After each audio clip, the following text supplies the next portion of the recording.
6분 노래하셨는데 한 6천 명 노래하는 것 같은 그런 우렁찬 찬송 감사드립니다. 우리는 매일같이 선택하며 살고 있습니다. 오늘은 어제의 선택의 결과이고 또 내일은 오늘 선택의 결과가 되겠다, 그런 생각을 합니다. 여러분, 저녁에도 오늘 하나님 예배하기 위해서 또 기도하기 위해서 여러분 선택하셔서 오신 것입니다. 차를 시동을 걸고 몸이 피곤하지만 함께 예배하는 자리에 또 동력자로서 참여해야겠다 마음의 결정을 하고 선택을 하고 오셨지 않겠습니까? 오기 싫은데 질질 끌려오신 분 계신가요? 한 두 분 계신 것 같습니다. 네. 옛날에 제 아들이 어릴 때 수영장에 수영을 이제 좀 하라고 넣었거든요. 그 반에다가 넣어서 이제 어떻게 하나 옆에서 보고 있는데 선생님이 자, 오늘 오기 싫었던 사람 손 들어봐 그러니까 번쩍 들더라고요. 그 중에서 오기 싫은데 질질 끌려온 사람 그러니까 혼자 딱 들더라고요. 그래서 한번 여쭤본 겁니다, 여러분들한테. 매일같이 우리가 선택하며 인생을 살고 있습니다. 여러분, 오늘 여러분들의 삶을 보시면서 여러분들의 어제 선택 잘 하셨다고 생각하십니까? 아니면 아니어도 괜찮습니다. 각자 인생을 살아가시는 거기 때문에 여러분이 지금 선택하시는 것이 내일로 이어져도 괜찮겠습니까?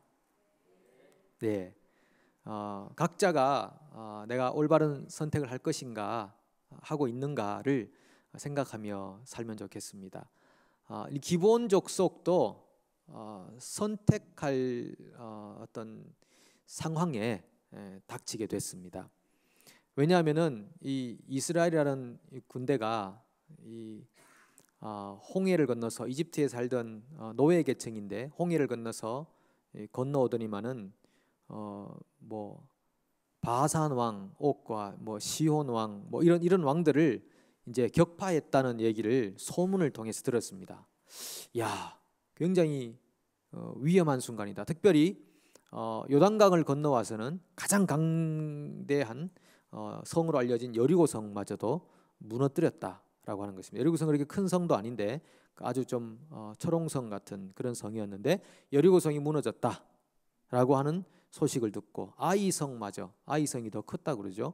아이성마저 무너졌다라는 소식을 들었을 때 순차적으로 유추가 되는 겁니다. 그러면 이 가나안 땅의 새 주인이 다시 오게 됐구나. 그들과 함께하는 신이 있다더라. 그들은 광야의 신이다. 이런 이야기를 들으면서 벌벌 떨었습니다. 그래서 이 기브온 족속은 아모리 족속 중에 한 족속인데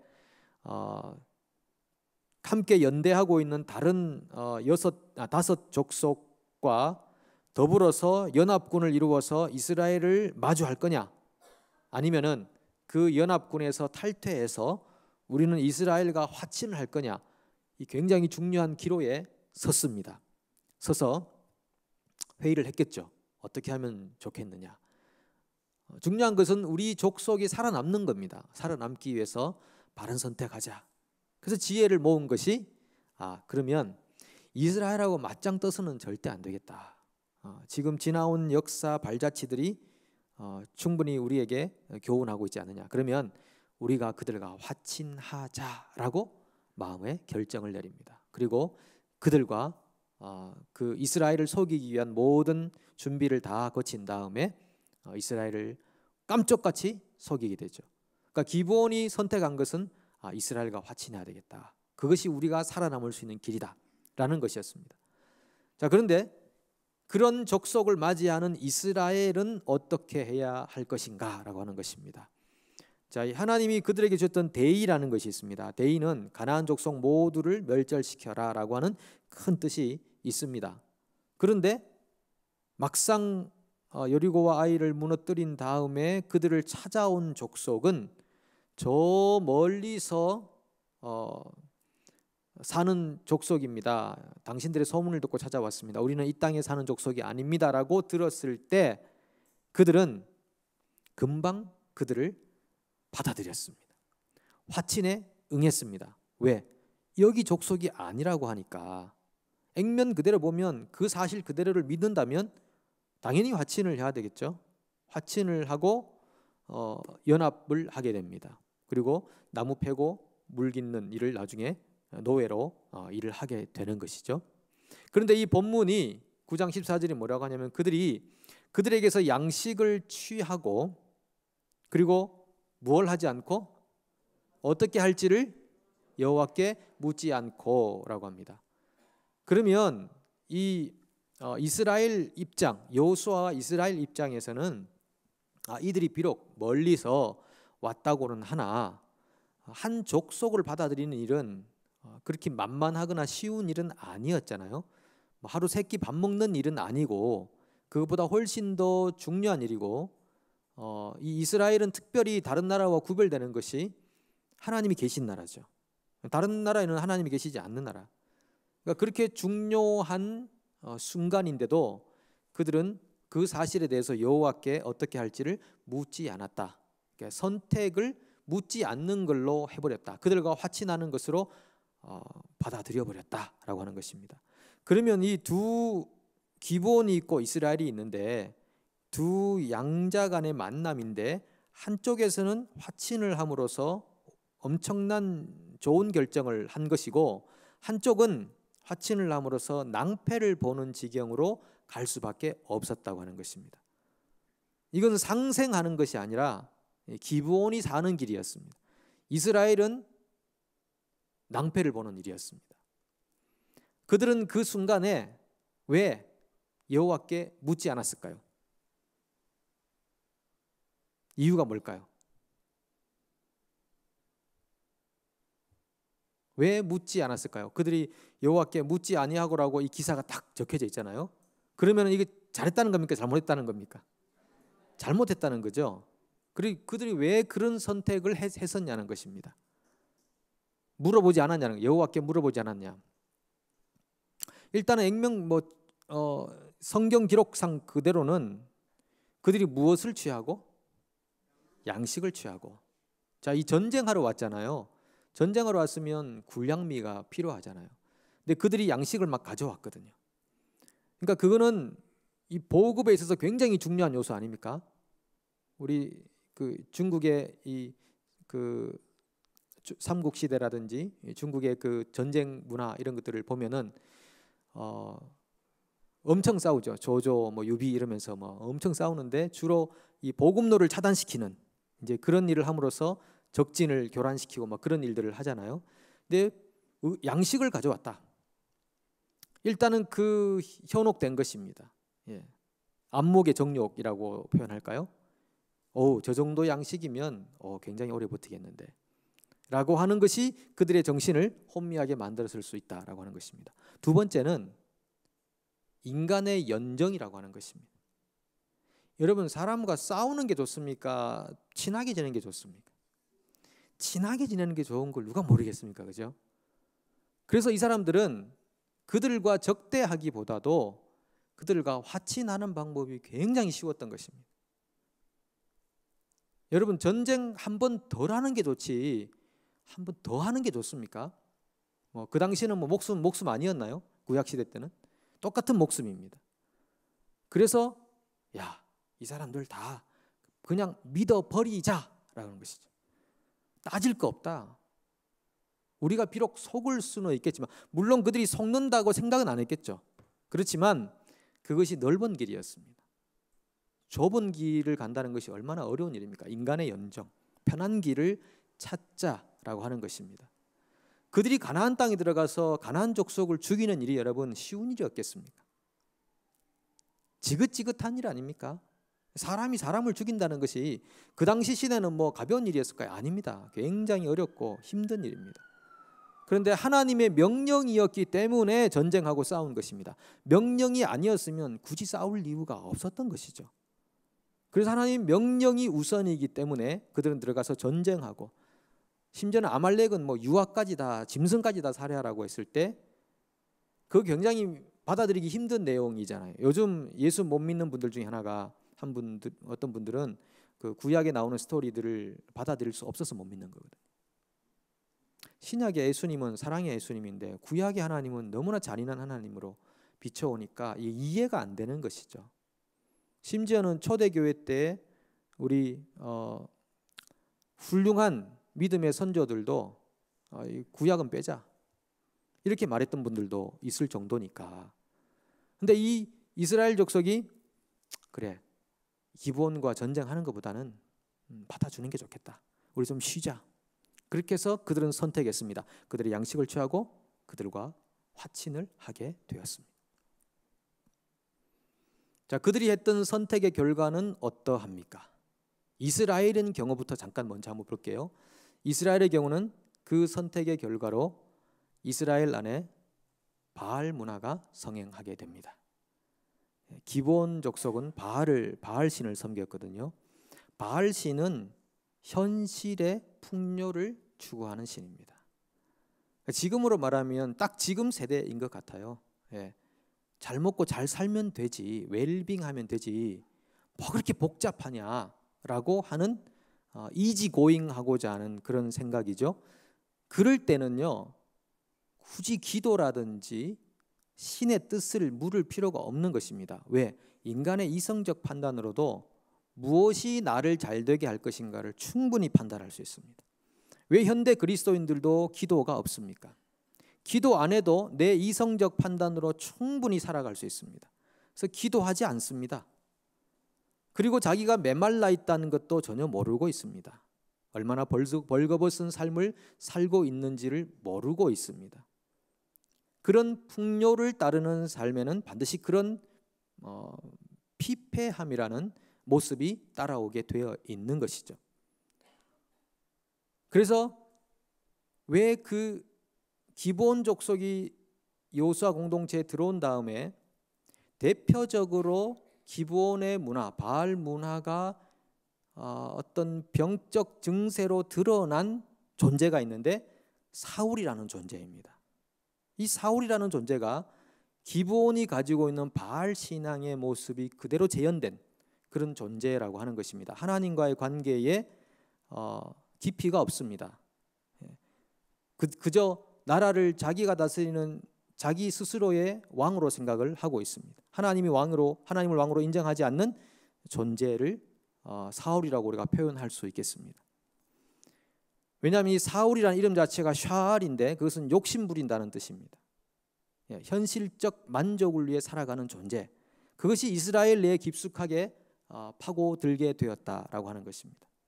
그것이 이스라엘이 선택했던 선택에 대한 결과였다고 하는 것입니다. 오늘 우리가 하는 그 선택도 마찬가지일 겁니다. 눈앞에 보이는 것들을 가지고 넓은 길을 가지고 우리의 이성적 판단으로만 선택하며 살아갈 때 그 이후에 주어지는 결과라는 것은 영적인 부요함이 없습니다. 결실이 없습니다. 열매라는 걸 찾아볼 수 없습니다. 하나님의 숨결이나 그 향기나 냄새를 절대 찾아볼 수가 없습니다. 인간적인 열매는 있을지 모르겠습니다. 그러나 그것을 가지고 하나님 앞에 설 수는 없는 것입니다. 하나님이 원하는 것은 하나님의 열매라고 하는 것입니다. 그런데 저는 오늘 이 생각을 좀 해봤으면 좋겠어요. 기브온이 이스라엘과 화친하기로 작정을 하고 화친을 했을 때 그들에게 주어진 특혜와 은혜가 어떤 것이었나 하는 것입니다. 기브온으로서는 최상의 선택을 한 것입니다. 이 기브온 족속이 이스라엘과 화친했을 때 이스라엘 내에서 뭐 했다고요? 어떤 일을 했다고요? 그렇죠. 물 깃고 나무 패고 허드렛 일을 했습니다. 근데 이 기브온이라는 지역에 무엇이 서는가 하면은 여호와의 제단이 섭니다. 27절을 한번 보십시오. 9장 27절에 보면 여호와의 제단이라는 표현이 거기 나올 겁니다. 그죠? 여호와의 제단을 위하여 나무를 패며 물을 깃는 자들이 되었다. 그렇게 표현하죠. 그러니까 이 기브온 족속이 화친을 맺은 후에 여호와의 제단에 거하는 사람들이 되었다. 여러분, 보통 이스라엘 사람들도 여호와의 제단에 못 들어갑니다. 레위인 제사장들 외에 누가 감히 여호와의 제단에 들어가서 그 일을 한단 말입니까? 그런데 이 사람들은 허드렛 일을 하는 종처럼 일을 하는 존재였지만 그들은 여호와의 제단 가까이서 제단을 섬길 수 있는 특혜를 받은 존재였다는 것입니다. 시편 84편 10절에도 보면 주의 궁정에서의 한 날이 다른 곳에서의 첫날보다 나은즉 악인의 장막에 사는 것보다 내 하나님의 성전 문지기로 있는 것이 좋사오니, 그렇게 표현합니다. 여러분, 이 구절이 가슴에 절절히 다가오십니까? 제가 강요해서 아멘 하시는 거 아니죠? 예. 궁전에서의 한 날이 다른 곳에서의 첫날보다 낫다 이 말입니다. 우리가 하나님을 예배하는 그 한 시간이요, 제대로 드리는 예배, 그냥 앉아 있다가 사라지는 예배 말고 제대로 드리는 그 예배 한 시간이 세상에서의 1000시간보다 낫다고 믿습니다. 이 시인의 고백이 그런 고백입니다. 지금 이 기브온 족속은 벌써 멸절돼야 될 족속이었거든요. 그런데 그들의 선택과 용기 있는 결단, 그것으로 물론 이스라엘을 속였죠. 속인 것이었지만 그들은 하나님의 범주 안으로 들어오는 위대한 결정을 한 것입니다. 라합도 마찬가지죠. 이방 여인들이, 여러분, 이방인들이 예수님의 족보에 들어온, 개인으로 들어온 경우는 있었지만 이렇게 무더기로 족속으로 이 이스라엘 나라에 연합된 경우는 없지 않습니까? 이 위대한 일을, 선택을 한 사람들이라고 생각되는 것입니다. 그래서 여호와의 제단을 섬기는 족속이 되었죠. 또 두 번째는요, 어떤 결과를 가졌냐 하면은 나중에 이 아모리 족속 5족속이 굉장히 업셋이 됐습니다. 아니, 우리랑 같이 힘을 합쳐서 이스라엘을 적대해야 될 우리 기브온, 우리 아모리 같은 족속이 배신하고 떠났다. 화친하러 갔다. 그래서 그 5 왕이요, 이 기브온 족속을 멸하기 위해 전투하러 연합군을 이끌고 찾아옵니다. 그때 기브온이 SOS, 여호수아 장군이시여 우리를 도와주소서, 이게 여호수아 10장에 나오는 이야기잖아요. 우리를 도와주소서 했을 때 여호수아가 군대를 끌고 그곳으로 달려갑니다. 왜? 화친을 했기 때문에. 이미 그때는요, 이 족속이 이 가나안 족속인 것을 알았습니다. 알았지만 어쩔 수 없어요. 여호와의 이름으로 화친을 했기 때문에 보호해줘야 될 책임이 있었던 것입니다. 그래서 연합군을 대적하러 갑니다. 가서 칼날로 막 치기 시작하는데 우후죽순, 막 떨어지는 겁니다. 목이 댕강댕강 막 떨어지는 거죠. 그때 요거 조금만 더 하면 완전히 필승하겠는데, 그때 유명한 기도를 하죠. 뭐라고 합니까?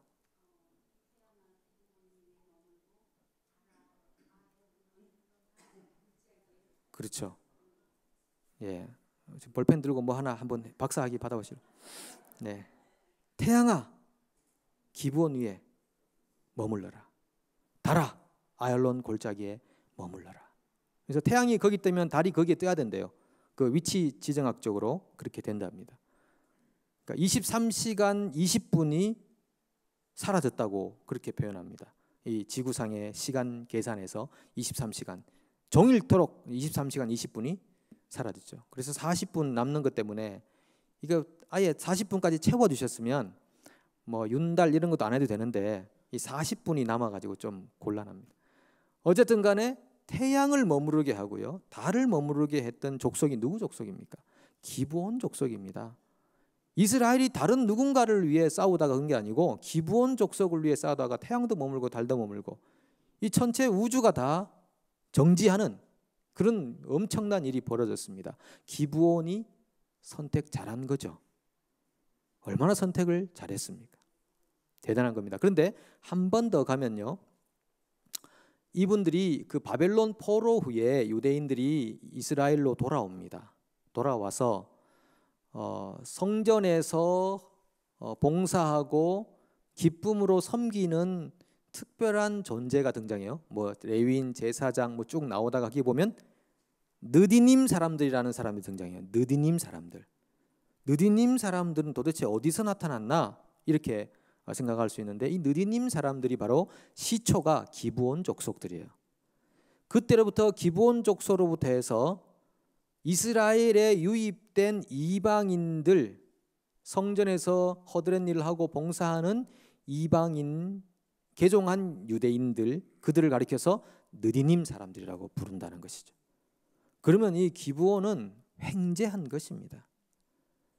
바벨론 포로 때까지 그 얼마나 많은 세월입니까? 그 수많은 세월 동안을 이스라엘에 속한 존재로 살면서, 그것도 이스라엘의 핵심, 신정국가의 핵심, 여호와의 제단, 성전에서의 봉사자들로 살면서, 가장 중요한 거, 살면서 기쁨으로 그 일을 섬겼다는 것입니다.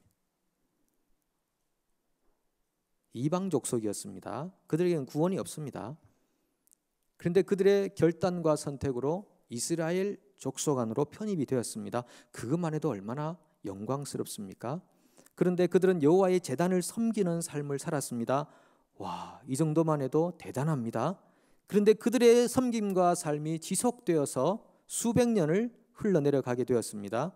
엄청납니다. 그런데 그들은 그 일을 기쁨으로, 즐거움으로 섬겼다라고 하는 것입니다. 놀라운 결과가 그들에게 주어졌다는 것이죠. 여러분, 두 문화가 만나면은 이 두 문화가 서로에게 영향을 주게 되어 있습니다. 아무래도 그렇지 않겠습니까? 남자의 문화, 여자의 문화가 만나서 가정을 이루면은 서로가 깎이게 됩니다. 예. 남자만 문화가 계속 살아 있으면 여자가 죽어버리는 것이죠. 여자만 살아 있으면 남자가 죽어버리죠. 그게 아니라 살다 보면 서로 깎여서 문화가 비슷하게, 이걸 동화현상이라고 표현하지 않겠습니까? 문화라는 것이. 그러면 세상과 교회가 지금 동일한 이 현 지구에 존재하고 있는 그런 존재인데, 공동체인데, 세상과 교회가 살다 보면 문화가 충돌할 경우도 있고 어떤 경우는 동화되어 가는 경우도 있습니다. 그럼 여러분, 이 교회라는 공동체, 교회 문화와 신앙 문화와 세속 문화가 있는데, 교회 문화는 세상 문화와 동화되어 가야 됩니까? 세상 문화를 변혁시키는 존재가 되어야 됩니까? 변혁시키는 존재가 되어야 됩니다. 이게 리차드 리버라는 기독교 윤리학자가 얘기한 겁니다. 교회 문화는 세상을 변혁시키는 문화가 되어야 된다는 것이죠. 동화되어가는 문화는 세속화라고 표현할 수 있는 것입니다. 그러니까 교회 안에 들어온 세상, 교회에 가도 똑같고 세상에 나가도 똑같고, 그러니까 교회를 사람들이 안 나옵니다. 유러피안 문화를 보십시오. 유러피안 교회들을 보십시오. 교회에 나올 이유를 못 찾습니다. 특별히 젊은이들이 교회에 나갈 이유를 못 찾습니다. 여기 이제 한 번씩 보면은 우리 이제 세계적으로는 장로교단이 굉장히 급속하게 지금 줄고 있는 추세인데, 우리 뉴질랜드 장로교단도 보면 그래도 뭐 정말 복음적으로 헌신적으로 살려고 하는 분들이 종종 있습니다. 그래서 참 본받고 싶고 배우고 싶은 부분도 있는데, 어떤 부분에서는 이렇게 해서는 안 되는데라는 생각이 굉장히 많이 드는 부분들이 있어요. 예. 우리 전도사님하고도 그런 얘기 좀 나눴지만은, 여기 청소년들, 뭐 젊은이들, 유스들 이렇게 인도해가고 예배하고 뭐 이런 것들, 현지 문화들을 보면은 과연 정말 진리를 제대로 가르치고 있는가? 하나님의 은혜를 정말, 하나님 말씀을 확신하고 그 말씀이 상대적 평가로 전락되지 않도록 그 절대적인 진리라는 사실을 얼마나 우리 젊은 청소년들에게 이걸 정말 가르치고 있는가? 그런 부분을 보면 좀 아쉽다는 생각을 많이 하거든요. 왜냐하면은 세상의 눈치를 너무 많이 보고 있다는 것입니다. 교회가. 그러다 보니까 변혁이 아니라 동화되어져 가는 것을 보는 것입니다. 마치 이스라엘이 이 기브온과 함께 있으면서 문화적으로 동화되어 가서 바알 문화가 그 안에서 생성이 되는 것처럼요. 기브온은 그 이스라엘이 들어가서 완전히 이스라엘 문화로 동화가 되어서 오히려 그들은 살게 되었지만은 이스라엘은 패망의 길을 갈 수밖에 없었다고 하는 것입니다. 그래서 뉴질랜드는 보면요, 이 바이컬처럴 백그라운드에 있습니다. 바이컬처럴, 그러니까 두 문화죠. 마오리 문화와 유러피언 문화입니다. 이게 바이컬처럴 백그라운드라고 그러죠. 이 두 문화에서 문화를 바탕으로 멀티컬처럴 소사이어티가 된 것입니다. 뉴질랜드가 150개, 190인종이 산다고 들었습니다. 이상이. 이렇게 사는 인종들이 많이 살기 때문에 결국은 크로스 컬처럴이 된다는 거죠. 이걸 한국 말로 교차 문화 구조라고 표현합니다. 크로스 컬처럴이 되다 보면은 좋은 문화, 나쁜 문화가 서로에게 영향을 미칩니다. 여러분 사시다 보시면은 문화라는 게 라이프 스타일이잖아요. 요즘 자동차 몰고 도로 다니시면서 혹시 한국에서 많이 하던 문화가 여기 들어왔다 이렇게 좀 느낀 거 없으셨나요? 뭐가 있습니까? 끼워주기? 끼워들기? 네, 그것도 문화이긴 합니다. 요즘 잘 끼어들죠. 이제 복잡해지니까 잘 끼어드는데 제가 느낀 걸 말씀드릴게요. 여러분들 일하시고 피곤하신 저녁에 제가 자꾸 또 뭘 자꾸 묻고 있어 막 그러실 것 같은데 혼자 다 해. 예. 예. 당신은 이게 일 아니야? 뭐 그러면서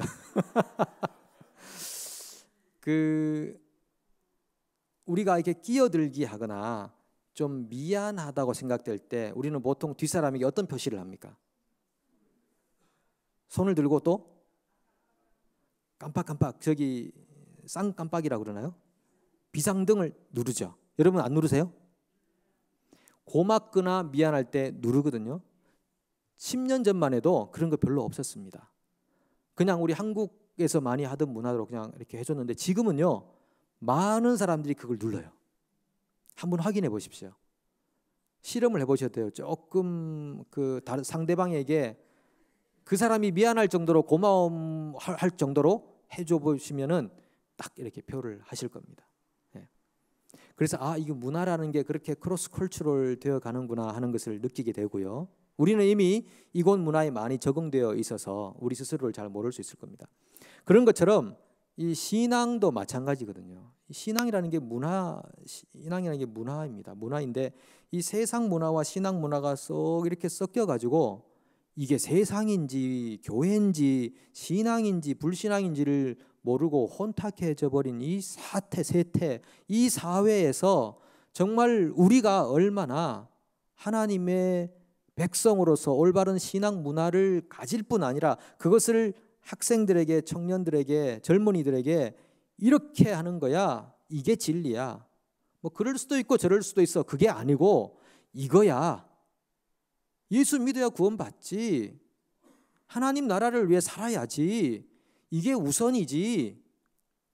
자녀가 기분 나쁠까 봐 말해주지 않고 자녀가 배운 이론과 다를까 봐 말해주지 않고 그렇게 해가지고는 죽도 밥도 안 된다 그러죠.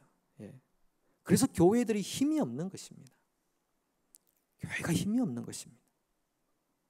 우리조차도 확신을 못하니까.